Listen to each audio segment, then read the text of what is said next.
Welcome back. Welcome back. Part 5. And I told you it was about to get real. We're on the section titled titled Occult Porn King. Thank you so much for clicking on the video to watch or to listen in this case. And please click the subscribe button. Why not? Click it and click your notifications because I am being shadow banned. Okay, here we go. Occult. This part is going to be a little long, even if I mess up. So here we go. Occult Porn King. Walt grew up fascinated with the occult and in an abusive home situation. He was fascinated with cartoons, nature, and children. He had an intuitive sense for quality cartoons that would appeal to children. At some point, the syndicate got him indebted to them. At that point, he was their man. He owed them a debt that they held over him. In secret, Walt became a porn king. A victim remembers that he was sadistic and enjoyed snuff porn films. His interest in children was far from altruistic.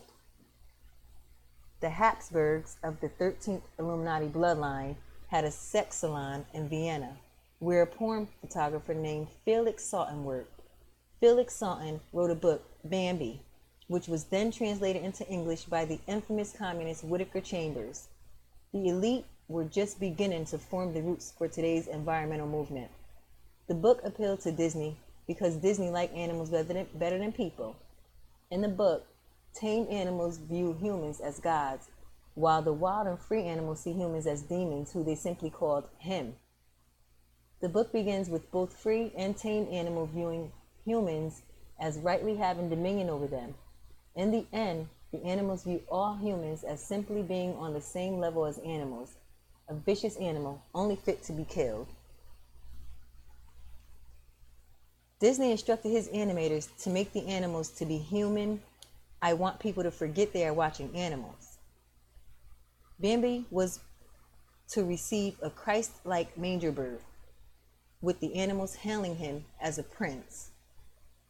Due to his sexual problems, Walt at one point permitted himself to be subjected to the packing of his genitals in ice for hours at a time. That's from Eliot, Walt Disney's Hollywood Dark Prince, page 83. Children were instructed to call Walt Uncle Walt. An example of this were the Musketeers. For those who know how mind control programmers have traditionally liked to be called uncle by their child victims, the insistence by Walt to be known as uncle is distasteful. The insistence by Walt to be known as uncle is distasteful. From what this author has learned from some sources about Walt's non-public life as a hidden sadistic porn king, it raises questions about other parts of his life. For instance, Kenneth Anger, in his book Hollywood Babylon 2, page 192, quote, some animators stated that the boss, Walt Disney, seemed to have fallen in love with the boy. There may be some truth in this, end quote. The boy, who Walt fell in love with, was a small, young, attractive boy actor named Bobby Driscoll, who signed up in 1946 with Disney. He acted in Song of the South, Treasure Island, and Bobby's voice was used in Peter Pan. Bobby Driscoll was very intelligent and attractive. Did Disney help or abuse him? If Disney was such an upbuilding, wholesome atmosphere, and this child actor had everything going for him, why did Bobby become a methamphetamine addict at 17 and die within just a few years? Why didn't his talent and early career lead to something positive in his life? That's Bobby.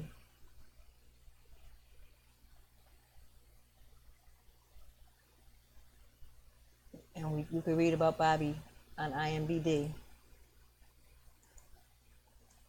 From those who knew Walt personally, one learns that he had an obsession with the buttock part of the anatomy. He enjoyed jokes about this part of the anatomy, which he told to his staff quite frequently. The staff edited out many of his crude posterior jokes from cartoon scripts.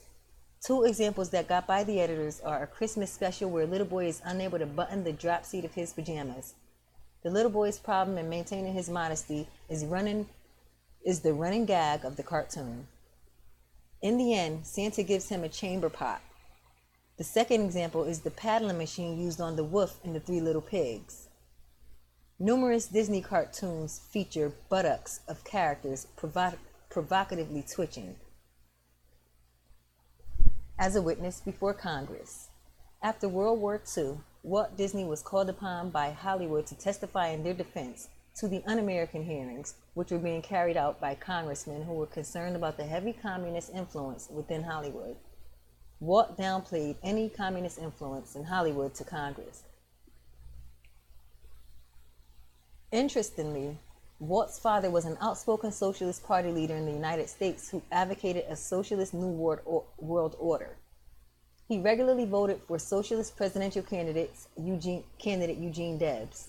One of the first drawings Walt did as a boy was to duplicate the socialist political cartoons he found in a socialist periodical, Appeal to Reason, that his father subscribed to. When Walt asked in the 1930s how his father felt about socialism's successes, his father Elias said, "Today, everything I fought for in those early years has been absorbed into the platforms of both the major platforms of both the major parties. Now I feel pretty good about that." Walt's movie Alice's Eggplant was pure communist doctrine where the red hen, communist, leads the working chickens on a strike against Julius, the farm manager. Periodical Appeal to Reason. Just want to see if I could find anything. It was a weekly left-wing political newspaper, according to these people, published in the American Midwest from 1895 to 1922. The strike at Disney and unionization of Disney in 1940 soured Walt toward communism. The workers at Disney publicly made personal verbal attacks on Walt, and he never forgave the humiliation. In spite of his public distaste for communism, his magic empire, his castle where he was king, was run like a socialist dictatorship, similar to what the New World Order plans. Employees at Disney did not have titles. It was faceless egalitarianism, with an all-powerful dictator, Disney, at the top.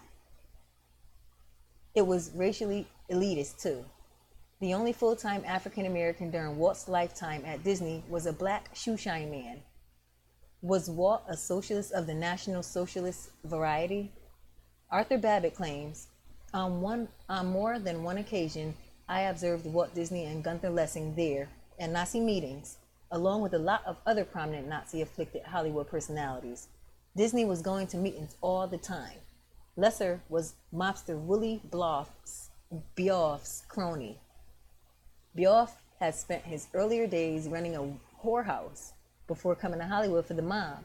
In the final panel of the Mickey Mouse comic strip of 1940, June 19, 1940, a swastika appeared.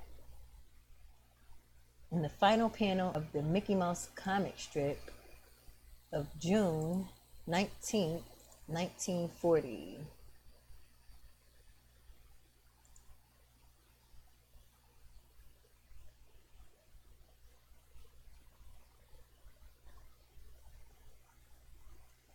You can see if you can find a swastika.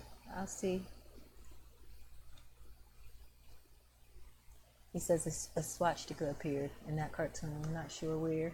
Let's see. Okay. Some people have wondered what this and other secret signals in Disney's work meant. Disney was not Illuminati. The powerful elite are very skilled at controlling people that rub shoulders with them, those who are beginning to become independently wealthy. For instance, they destroyed Robert Morris, the great financier of the American Revolution. They simply used Hegelian dialects on Walt Disney. Their unions and their mob made Disney Studio one of their prime targets. In order for Walt to protect himself from the unions, which he perceived as communists, Walt got help from the FBI and the mob. Walt was vulnerable to the unions because he treated his workers terrible with long hours, low pay, in addition to repeated abuses to their dignity.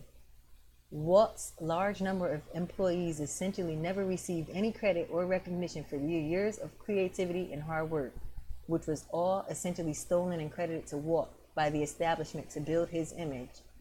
I write essentially because someone might find some obscure exception, but across the board, Walt got all the credit for what his creative workers produced. Perhaps Walt needed the ego boost from all the purloined public praise, which he stole from his staff to be seen as a great animator, because he wanted to be an artist, cartoonist, and failed. The praise helped soothe the wounds. One worker recalls that Walt had no knowledge of draftsmanship, no knowledge of music, no knowledge of literature. These are quote, no knowledge of anything really, except he was a great editor. This may not be much of an exaggeration, because Walt was a high school dropout who grew up in poverty on a Missouri farm. Walt's first official attempt to direct a film, and last, was the film The Golden Touch in 1935. The film was an embarrassment.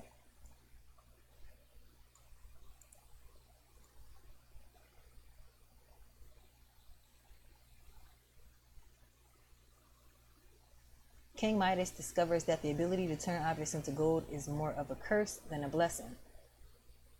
That's the film. The film was an embarrassment.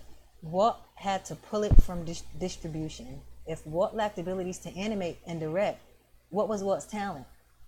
What was the driving force, the spirit, so to speak, behind Disney? He was the dictator who was feared enough to demand more from his workers than they knew they could give, and he could get it. He was the driving force that took a mob of artists and gag creators, etc., and shaped them into a powerful force to make cartoons and later movies. He was the hard-driving genius who knew what he wanted and got others to create it for him. He was the driving force that kept an army of costume sanitation men meticulously cleaning Disneyland. In a normal year, Walt would have 800,000 plants replaced at Disneyland, and Walt refused to put up signs asking the guests or visitors not to trample them. How powerful was Walt? Here is a man who during his lifetime and even up to the 1990s had a rule in the studio and Disneyland that no male employees have any facial hair, yet he himself wore a mustache for most of his life. A possible chronology of events surrounding Walt Disney's illegitimate birth. It is beyond doubt that Walt Disney was an illegitimate child, but that fact resulted in a long list of mysterious happenings. It also gave power-hungry men something to blackmail Walt Disney with. Because this chapter 5 on deception is focusing on Disney and the big boys used blackmail to keep Disney in line, this information is pertinent. The following chronology of events is what this author believes most likely happened. That's what it says.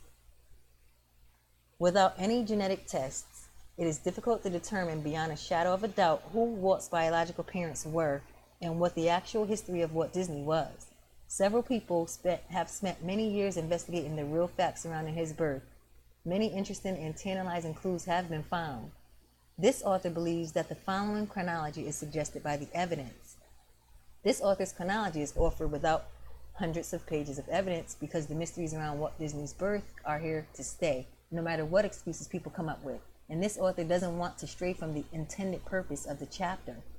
This is to show that Walt Disney had a secret bastard birth, which gave J. Edgar Hoover and his superiors blackmail leverage over Walt Disney. Walt may have had gambling debts and an abnormal sexual appetite which also helped entrap him. For those who want more evidence and facts, the following are recommended. Excuse me. Corner of Enchantment by Mojácar Alejandros, page 83. See. You can get that on Amazon. Cool. Okay. And Walt Disney was from America. And last but not least, Mark Elliott, Walt Disney, Hollywood's Dark Prince. You know you can find those books. Here goes the timeline. 1890, an attractive Spanish woman, Isabel Zamora Asensio, of Mojácar leaves Spain and travels to California to a Franciscan monastery. Whoa, look what comes up. Let's see. That's what I'm going to do. All right, I'll keep doing that. I'll Google stuff that we see in the article or in the book, and we'll see what comes up. But sheesh, that came up. Okay. Okay, Walt Disney illegitimate birth from Snopes. All right, I guess it's a thing. Okay, she moved there in the same year, but later on, in 1890, Walt's future father Elias, who fancies himself a ladies' man, leaves his family to seek his fortune in the gold fields. In California, he meets another newcomer to the state, Isabella Asensio. That's her. And the two newcomers in California have much in common, have a sexual affair and fall in love. In 1891, Elias fails to make a fortune and returns to Chicago, but he doesn't forget Isabel. 1893, Isabel and Elias have a son, and Elias convinces his wife to accept the baby as theirs rather than have the family's reputation, their marriage, and their family ruined. The son doesn't look like the first two boys at all. Okay, so who had a son? They have a son. Okay, 1893, it says they have a son. He convinced her to accept the baby. The son doesn't look like the first two boys at all. 1901, Isabel and Elias have another bastard son, who Elias brings home and names Walter, after the minister of the church he attends. The two bastard sons do not look like the other older sons of Elias, and they never have much to do with them, but cling to each other as brothers.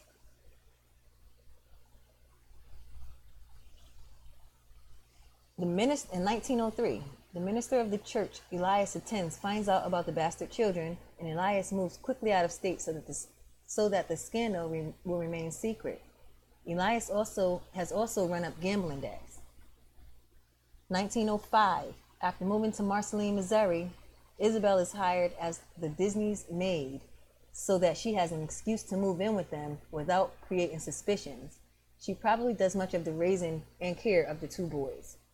1819, J. Edgar Hoover is busy involved with the prosecution of draft dodgers in World War I, and it crosses his desk about the case of Walt Disney committing the crime of forging his parents' signature to join the army. Cases like Walt's were watched because people who could be blackmailed could be resources in the future for Hoover. That year, Walt discovered that he had no birth certificate. Walt observes his parents' strange reactions concerning his birth certificate and other questions and begins to deeply distrust his father. November 1938. 20 years later, Walt's mother dies by gas, and the Disney's maid pulls Elias to safety from the fumes, but Walt's mother dies. In 1939-40, Hoover offers Disney to help Walt locate his real parents if Walt will work for the FBI. Either Hoover already knows that he is a bastard child, or he soon learns the truth from an investigation. This gives Hoover blackmail power over Walt Disney and ensures Hoover that Walt will be loyal. Hoover informs Walt Disney of the truth and then moves to generously protect Disney and his father's reputation. Two FBI men plant baptismal information of a child born to Isabel in 1890 named Jose Guerrero in Mojácar, Spain. This date is 10 years off of Walt's birth date, and is intended to throw people off track. They can't plant a fake birth certificate for Walt in the records for 1901 because everyone knows from World War I that none exists. Therefore, they plant a fake birth certificate for Walt in the Illinois state records in the year 1890. They hope people will think that somehow a filing error occurred. This way, if anything leaks and the worst came to worst, Walt could at least pretend he was adopted and is not an illegitimate bastard. They pay off townspeople in Mojácar to tell a particular story. Townspeople probably receive ongoing payments. 1941. Walt confronts his father with the truth, and his father commits suicide. Excuse me. And his real mother comes to live with him as his maid. 1954. In order to reinforce the myth that Walt was born in Spain, a group of Franciscan monks goes to Mojocar and visibly inquires about the birth records of Jose Guerrero and or Walt Disney. They spent time with the mayor and make sure that everyone connects Walt Disney with Jose, who is a fictitious nominal character that the FBI has created records of. In 1967, a year after Walt's death, a large group was needed because they are not skilled like the two FBI men in 1940, pretended to be on official business for the American government. They got to Mojocar, Spain, to destroy all the records of Jose Guerrero, to ensure that there would be no Spanish claimants to Walt Disney's fortune.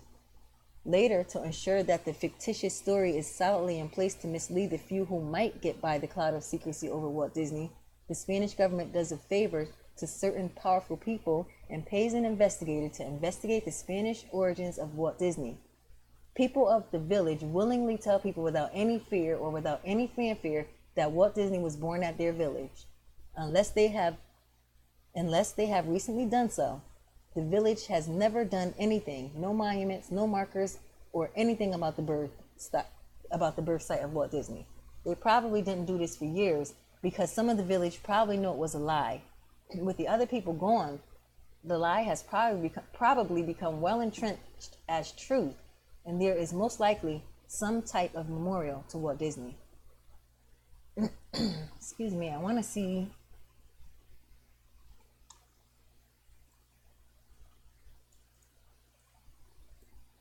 Let's see what comes up with this with Disney.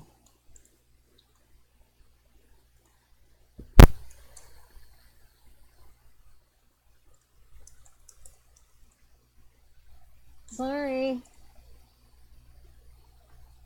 The Spanish Connection film. Some Spain looking for a birth certificate. Could this document have held a secret Walt Disney was desperate to hide? Oh, that's a thing too. See, everything has something to it. So you gotta. The link's gonna be in the description to this Disney thing. You're gonna have to look up some of this stuff. We're gonna look up this stuff. If you find something you want me to go over or to read, to read with us, then let me know. Something that you find in here and you find more information. If it's too much to sit and read, let me know. We'll read it. We'll do these little voice things. Walt Disney's character. Because the Disney deception is such a major Illuminati deception worldwide, and because Walt Disney was the major catalyst behind all the Disney theme parks, movies, trinkets, etc., it is of importance to examine his character. In studying historical figures, this author has tried to get to the rock-bottom truth. One may ask, how can this be done, especially since there have been decades of myths spread by the establishment and their media? The following procedure, which has worked with other historical figures, was also done by this author with Walt Disney. The first part of this author's own procedure is to study everything that one can find on the man, paying special attention to what bias and vantage points another author comes from.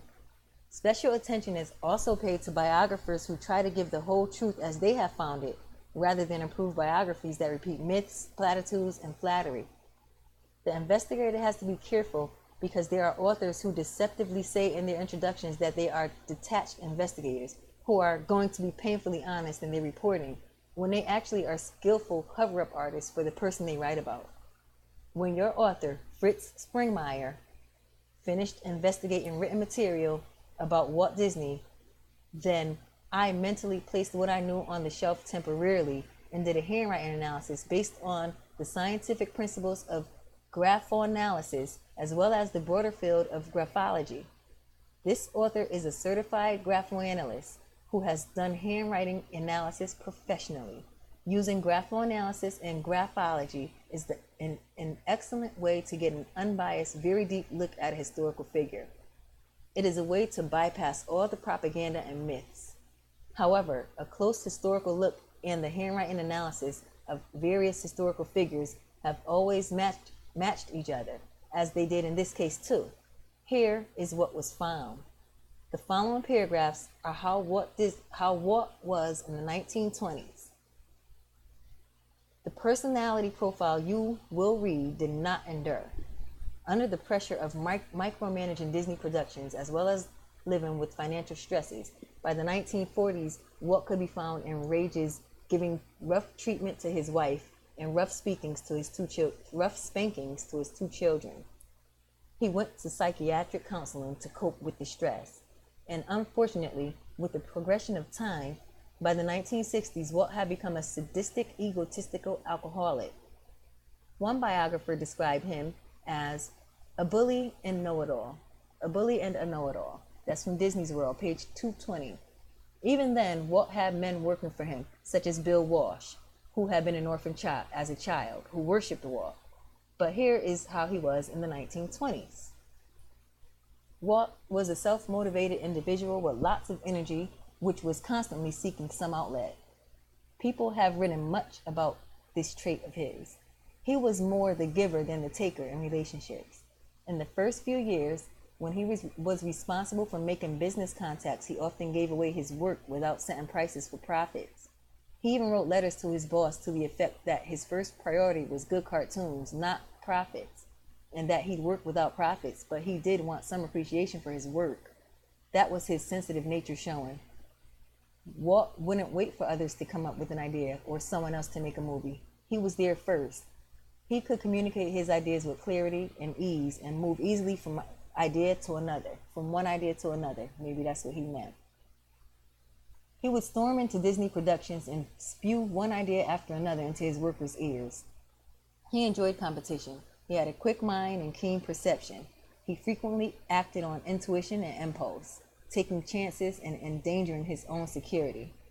He frequently gambled all his life savings and everything he could scrape together on a project. Long projects bored him. Fortunately, the real tedious work of cartooning was done by a large staff of artists. House chores and repetitive chores bored him, and he avoided them. He was absolutely a total slob around the house as a bachelor.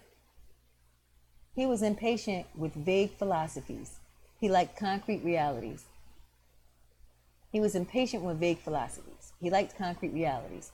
difficult to get along with because he had both a playful side, even to the point of cruel practical jokes, to his personality, and an aggressive, intolerant, impatient side that wanted to achieve. Naturally, people around him were disconcerted because on a subconscious level, they never knew which side of him they would deal with.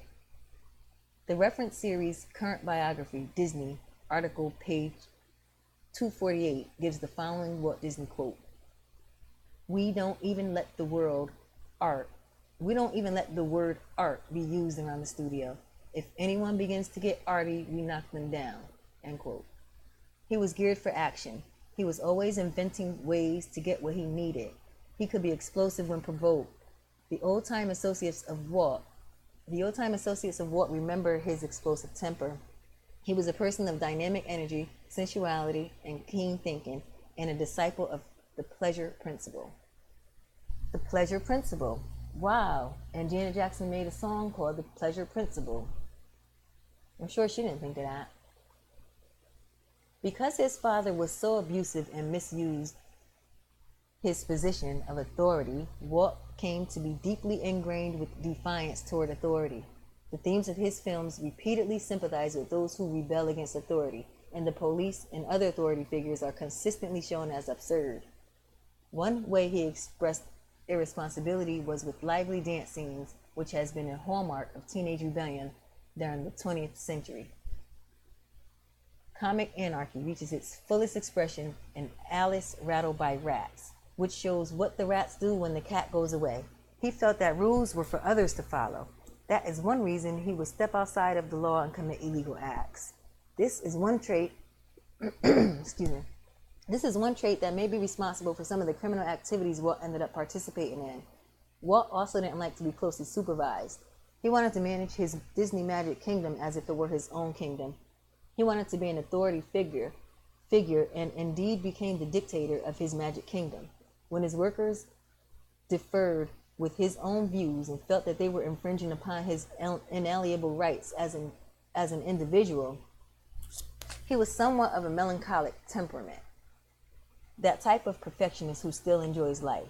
He felt a need to protect himself against intimacy with others. He was most home in a setting which he made for himself. Walt had the traits of an executive. He was slow to reveal his innermost feelings and definitely set on his own goals. Walt was one of those persons that when he got tough, he hung in there. That when the going got tough, pardon me. Walt was one of those persons that when the going got tough, he hung in there. Likewise, he would cling to his ideas, plans, and possessions. His stubborn refusal to allow his brother Roy to stop the creation of Disneyland led to events that split the brothers. His determination to succeed was taken advantage of by the crime syndicates to blackmail him with some debt. In order to get his dreams, he was willing to give them what they wanted. A clue to Walt's macabre sense of humor, at times almost a graveyard sense of humor, and his high tolerance of seeing pain in others is that Walt was seriously thinking of volunteering again as a medic after World War I, fighting in France. After World War I fighting in France was over, when volunteers were needed for the Balkan fighting. Walt loved animals more than people. The only human being that he had a rapport with while growing up on the farm was his Uncle Ed, who he called Uncle Elf, who looked like a cross between a leprechaun and a prune. Uncle Elf would make animal sounds and bird whistles to Walt's delight.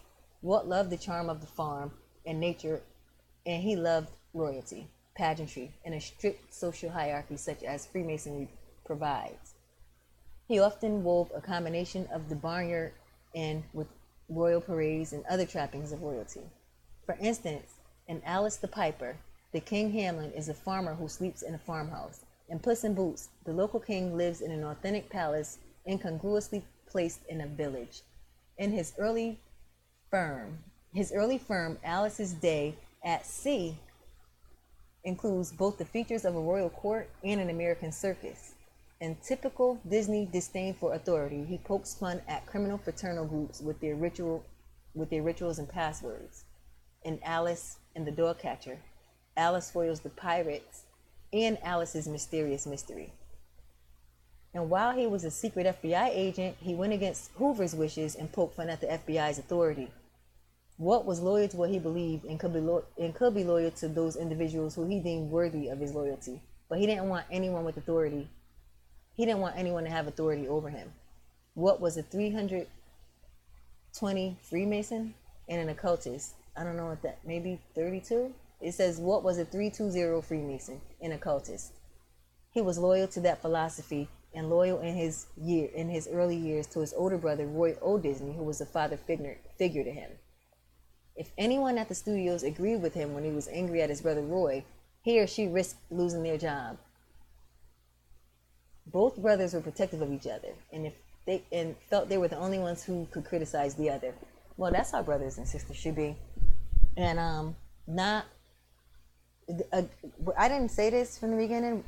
I mean, obviously, we're just reading, and when I read things, we don't just believe every single thing. I'm not taking this as gospel. You just can't. No one's perfect. But it's interesting, and it makes you wonder, and a lot of it makes a lot of sense. Now, there are a lot more sections in this book. Who was Roy O. Disney? Who was Roy B. Disney? The battle between the two Disney factions. What do we know about the Disney family in general? And I want to split this up, so maybe I could, excuse me. No, I think I should get some water because I'm pretty sure no one else wants to hear that because I don't. But we're going to go into, we're done with his character. And we're going to go into this thing where, you say something about, I can say something about my sister, but you can't. That's one thing I think was a good trait that him and his brother had anyway. The next part is going to be part 6. And it's who was Roy O. Disney. Thank you again for watching. And thanks for subscribing. And if there's anything that was of interest to you in this reading, let me know if you want me to dig deeper into it. And then we'll read about it. Okay, I hope you have a relaxed day, and we might not get more parts done today, and we might, but like I said, please keep your notifications on, because I'll be putting out more videos, and we want to make sure you get the notifications so that you can keep up on your series. And stay blessed.